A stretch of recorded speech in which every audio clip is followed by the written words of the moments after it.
주가가 하락을 하는 것은 주식시장의 가장 기본적인 본성입니다. 하락장에서 대부분의 사람들은 당연히 고통스러워합니다. 주식 투자로 성공하는 방법 중에 한 가지는 평상시에는 투자 안 합니다. 은행에 돈을 모아두었다가 몇 년마다 요즘처럼 한 번씩 찾아오는 폭락장에서 인덱스 펀드, 즉 현재 우리가 투자 중인 ETF를 매수한 후에 장기 보유하는 방법입니다.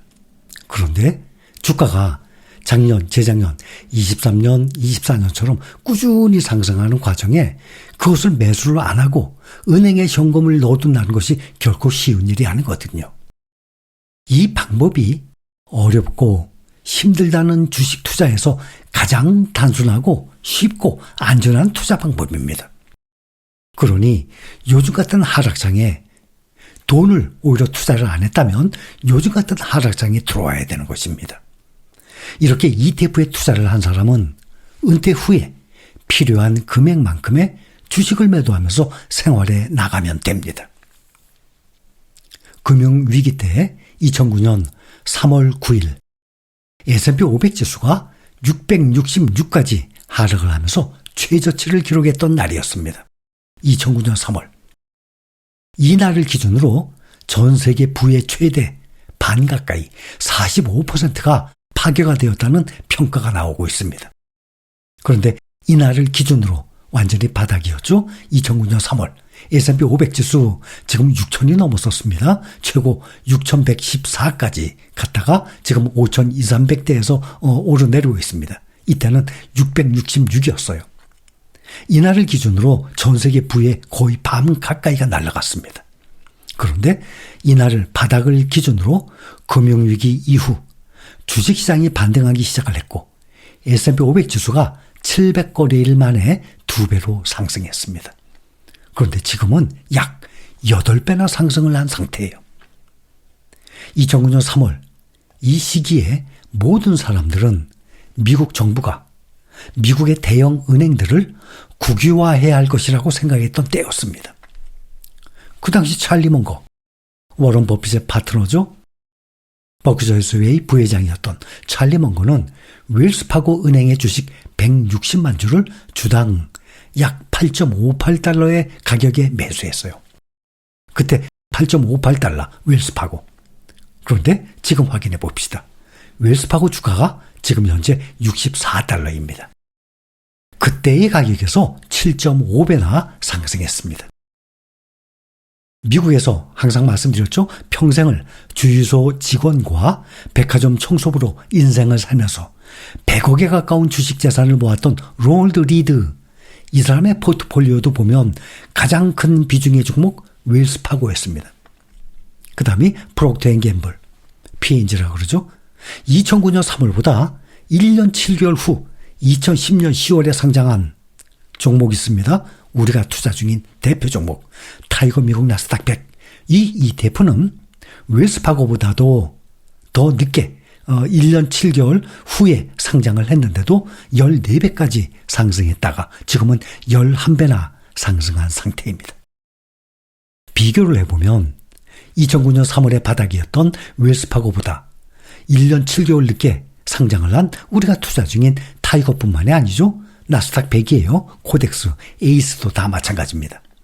미국 나스닥 100 ETF 종목이 더 높은 수익률을 보여주고 있고 요즘의 관세 문제로 급락을 했지만 결국에는 제자리로 돌아올 것입니다.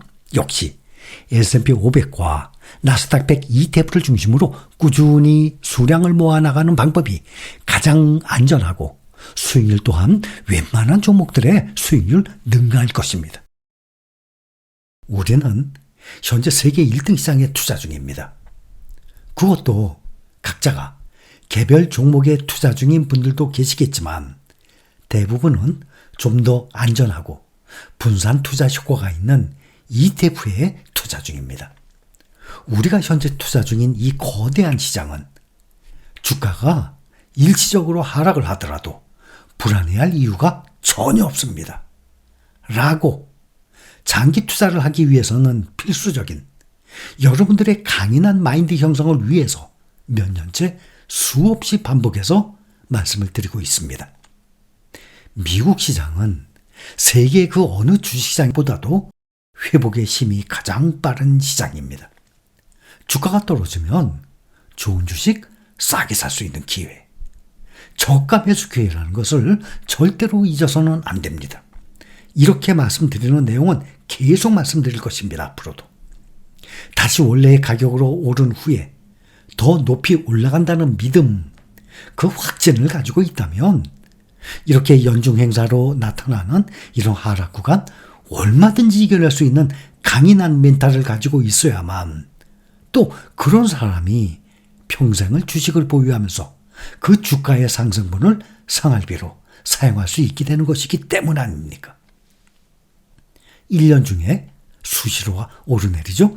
1년 중에 수시로 하락하는 이 10% 전후의 약세 기간 평균적으로 한두 달 정도 기다리면 대부분 회복이 돼 왔었습니다.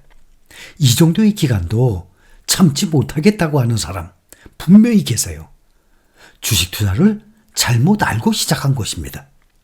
특히 주식시장이 원래가 그런 곳인데 매일매일 수없이 오르내려요. 아무도 알 수 없는 단 하루 후에 주가도 모르는 원래가 그런 시장입니다. 주식 투자의 성격이 그래요.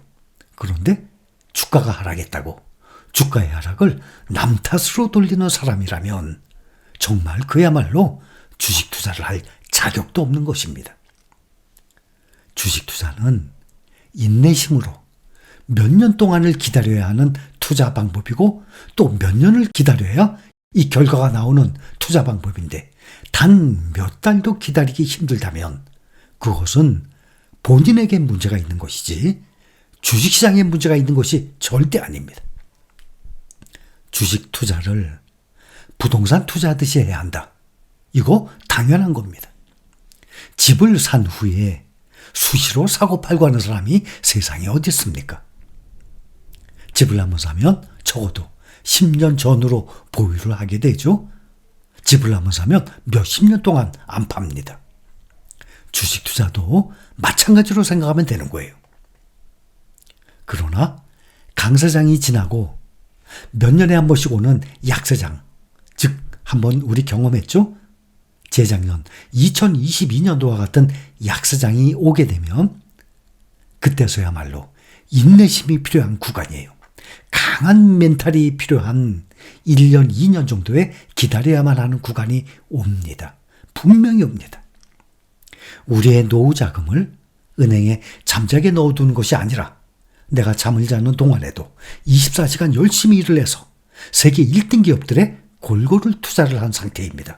그 기업들의 수익을 우리와 같은 주주들이 함께 그 수익을 나누어서 그 돈으로 우리의 노후 생활비를 사용하는 것 아닙니까?